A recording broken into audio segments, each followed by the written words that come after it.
starts with the it's called the death of Ra, because it's the Ra ritual that he dies every day, and so he would die in the mountains to the west.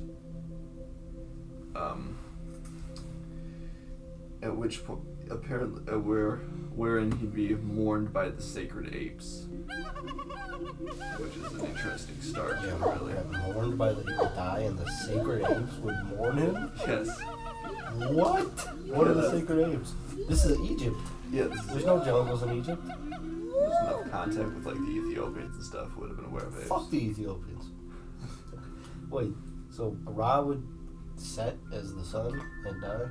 Yep.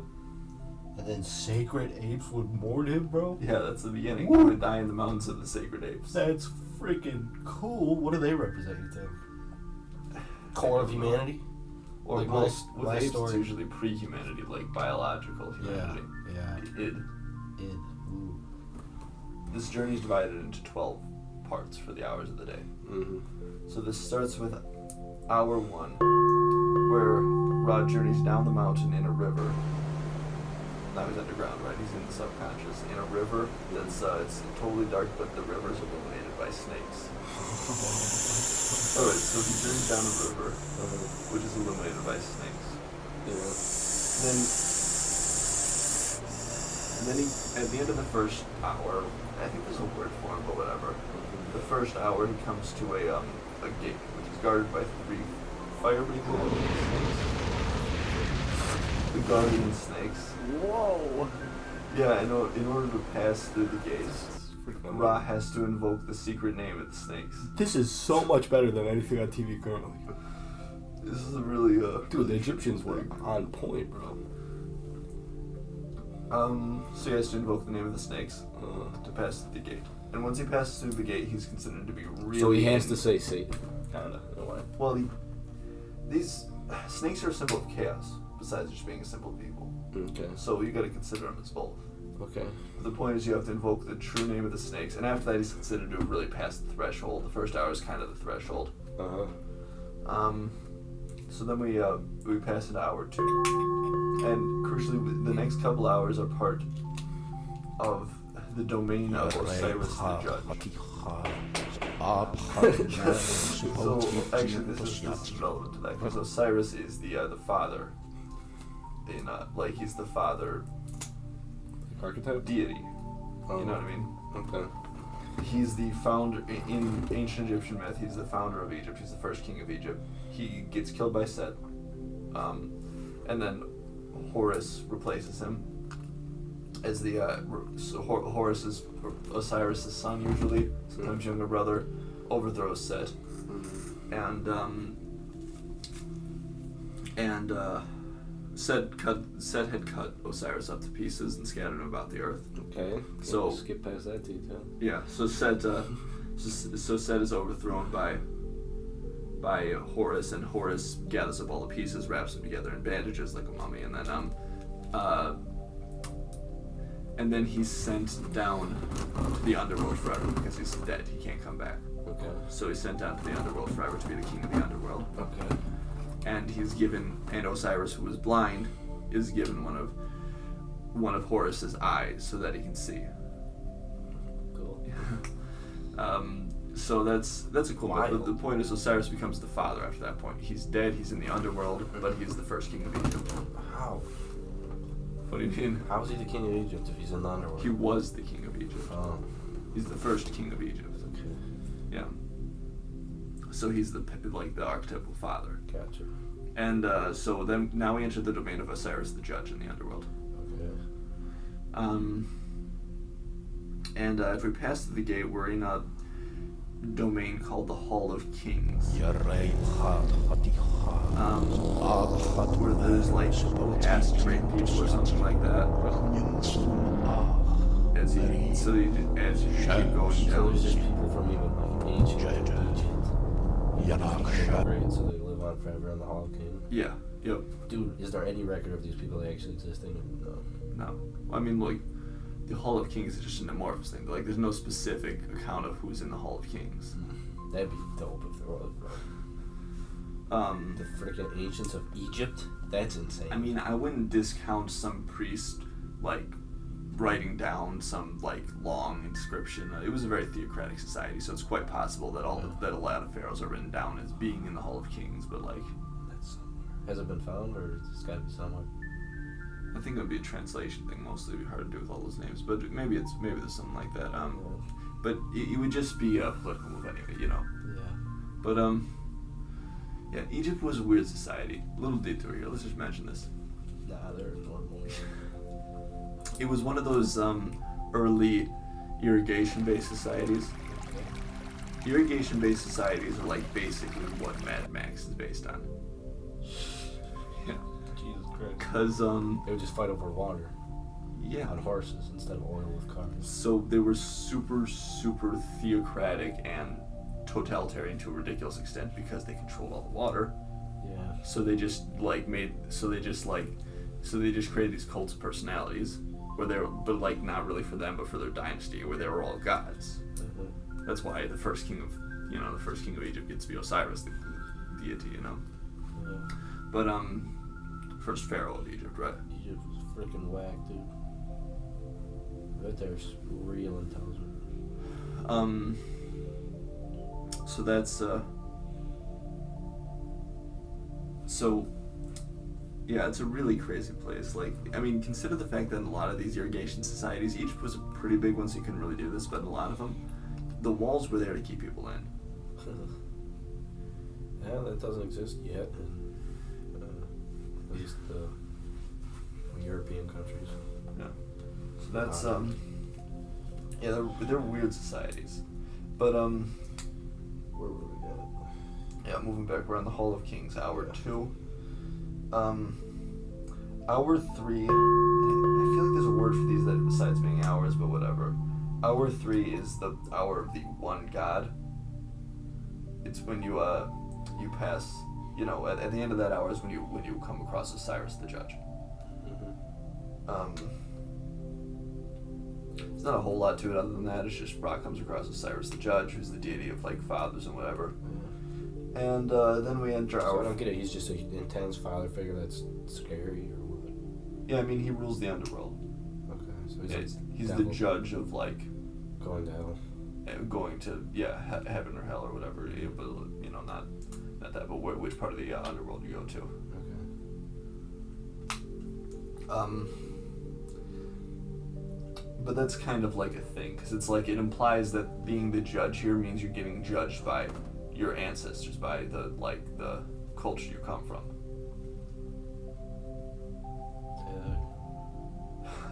Well, like he was the father god, being the father archetype, being the judge in these hours implies that during this period you're getting judged by your ancestors, by your culture you come from. Am I living up to my ancestors? You know, my ancestors fought wars and starved to death and survived horrible famines, so I could be alive. Am I living up to that? Yeah. Not really. Yeah, that's a big thing. So he's putting that in your face. That's a really intense thing to just have splattered in your face. So then we're in the hour of forms. Okay. Not much I have written here. You just keep going on the river. What, Plato's form? It's just called forms. This is before Plato, right? It's kind of interesting, really. But Yeah, because that means that there's something to it. you know, generally when we see that, you know, something developing across many cultures, it does apply. There's something to it, yeah. And anyway, at the end of this hour, you come across 3-headed snakes, or maybe they're just in the river, by the river. I don't know. My notes are somewhat scattered, but the point is, So he's going down the river. yeah, you can go down a river the whole time on a barge. Okay. I should have written who was pulling the barge because that's a thing, but I didn't write it down. Right. So anyway, you reach the end of the. Here's the point. At the end of hour 4, and this is the last hour in Osiris the judge's realm. So you get to the end of the river. You've been on the river the whole time. When Ra gets to the end of the river, his barge turns into a snake. And then he begins flying out into the empty void beyond the river. On the snake. Yeah, on the snake, yeah.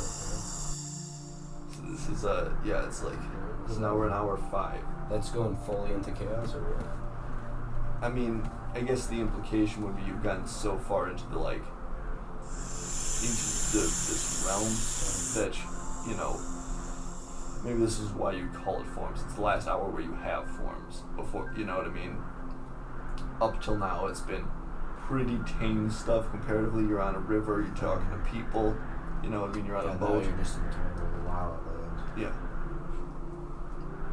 So at this point, you're just free flying, and and now we're in the realm known as hidden. Yes. So currently you're surrounded by snakes and sphinxes. That's not great. No, generally not. And you pass by the god Seker the Punisher. Why did the Egyptians have such a fascination with snakes and sphinxes? Anyway, you pass by Seker the Punisher. There's a lot of snakes in this journey as a whole. Yeah, There's like, would they just mean chaos? They yeah, have to mean evil. it's a big thing because you eventually pass by Apophis. That's sort of the climax, but The climax. Okay. so we pass by Seker the Punisher. And we just keep floating for years. So we go to the hour 5 is a big hour because we keep going and we enter the realm of night and darkness. And in the realm of night and darkness, there's nothing there. The only thing there is this beetle, this glowing beetle, in the just in the middle of the darkness. Okay. It's the Kebra, the Beetle of Rebirth. Right. So after, and this is the then after that you enter hour 6, the hour of Osiris the Fertile. The turtle? The Fertile, right? But Osiris the turtle. yeah, Osiris the Turtle. That's What, the one. fertile as in like masculine? Fertile? I don't know. Feminine fertile? Growing could be another interpretation. And anyway, then we come across an area known as the Abyss of Waters. So we go back onto the river after hour 5. And we're in hour 6, we go back onto a river. Water means like unformed ideas. As a general rule, water is like more chaos than order usually. Yeah, it's sort of like, I think of water as like unarticulated ideas. Like sort of chaotic, unformed concepts. Is that true? I mean, it's probably a fair interpretation. Like Genesis is, there was water on water or something. You know, it meant that the world is, to me, it meant that the world's unarticulated as of now. And the water's turned into land, which is articulation. So, I mean, I thought that. Point is, we just passed through. After hour 6, we go back onto a river. So now we're passing by the realm of unknown gods. Yeah, that's what it is. There's just millions of gods no one knows. So that's pretty interesting. That's like potentials at this point. Like that's like serious potentials. You know what I mean? The serious concept of like there being a million different ideologies you can have.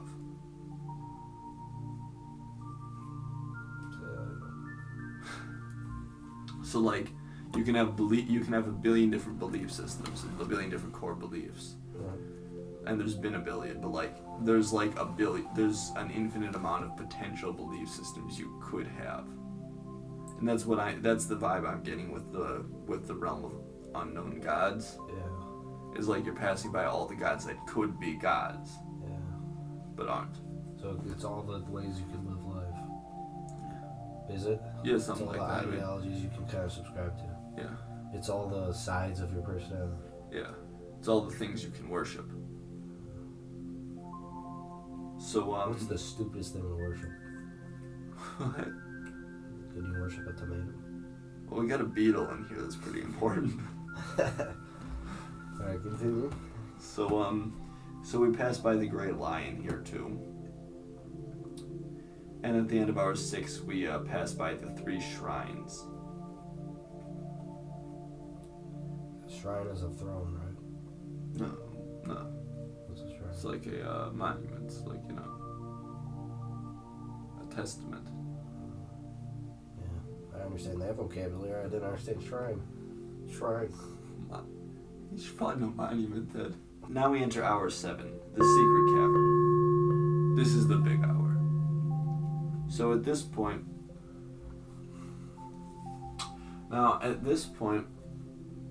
Ra begins to be accompanied by the goddess Isis, or actually a different form of the goddess Isis known as Mehen. As well as, and Ra encounters Apophis, the god of evil and chaos who tries to swallow the sun every night. He's a giant serpent. Because Ra is the sun god, right? Yeah. So, Yeah, man. So, at this point, Mehen and Selket, a goddess of magic, as well as a third god. So we have Selket and Mehen, who help Ra defeat Apophis every night. Goddess of magic, and Isis is also like the main god of magic, but this is like her underworld form, Mehen. And there's another god who's the warrior god here. Very important is Set Horus. So like he's Horus, you remember? Mm-hmm. But he's also Set, the god of chaos who killed Osiris. What's Horus? Horus was the guy who killed Set to avenge Osiris. What? How does that work? And he's the guy who kills himself? Yeah. No, this is Set Horus. He's both Set and Horus. Set, the god of chaos who killed the first king of Egypt. So that's like there's a spirit made of John Wilkes Booth and Abraham Lincoln. Well, it's Horus, the great warrior and defender, and Set, like the man of chaos, because you have to like have the chaos. Kind of paradoxical. He's a paradox. Yeah, you have to. Yeah, and you have to use Set, who's like minor chaos compared to Apophis, evil chaos, to defeat Apophis. Okay. So you have Set, Horus, Selket, and Mehen, who help Ra defeat Apophis, drive Apophis back, or they kind of really, Ra doesn't do much, they just kind of protect Ra from Apophis, because Ra's just on his boat protecting the scarab, the Beetle of Rebirth. And then after that, you get to hour 8, and then you have which is called the Sarcophagus of the gods. So this is after you defeat Apophis. After you defeat Apophis, you get to hour 8. The Sarcophagus, that's like the climax. Now we're in hour 8, the Sarcophagus of the gods, which is where we have all the dead gods. Right? You know, that's really important, obviously. But and then we have the something I didn't really write down very well, I'm afraid. It's too small, I can't read it. Sorry. Then we pass hour 9, the hour of images. As soon as you contrast with the hour of forms from hour 4. Yeah. The dead receive offerings. Okay. Right, so then sure. We enter hour 10. Where we have the visitors.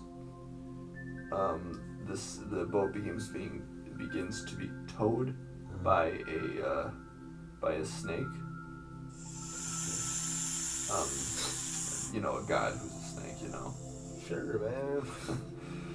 Yeah, I know it's a lot, right? It's hard. You go into this like I'm gonna dissect this whole thing, and then you're like, what the fuck? By the end of it, We're only on like hour 8.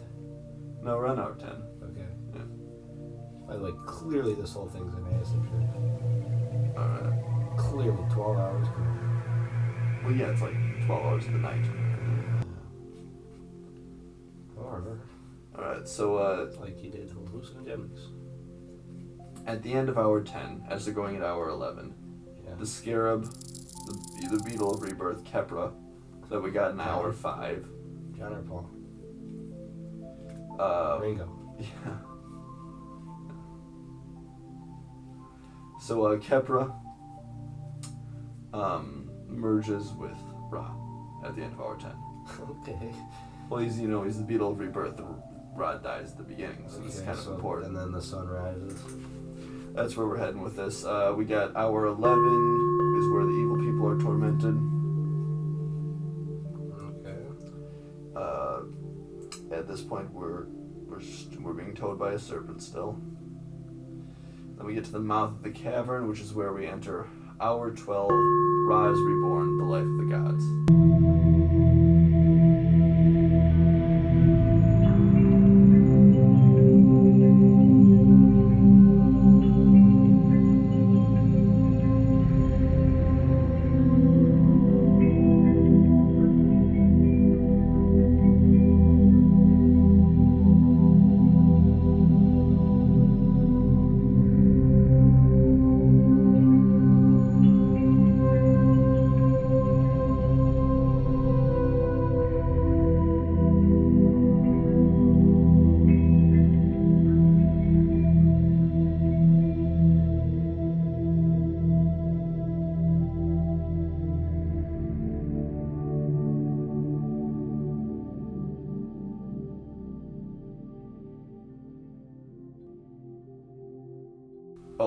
It seems we also leave out of the mouth of a snake. Still don't know what a snake means. Just chaos. It means the whole thing of just going into chaos and coming out better. Yeah, well, that's a big part of it. That's why there's so many snakes. But the snake here, it's chaos, and it's also by extension. Dude, it's like a water slide. It's scary. When you're a kid, you don't want to go on a water slide because it's terrifying. But when you come out the other end, you're freaking dying laughing. Sure, yeah. That's cool. Well, I mean, we're on a river the whole time. Fuck you, man. No, I don't know. That's a great example of chaos. That's a very simple one for us to understand. And this whole thing is like that. The sun rising and falling is chaos. I don't know. It's the journey through it's the daily death and rise. The journey through the subconscious. Has anything ever been fun that wasn't scary at first? Let me just keep going here, man. Alright, no.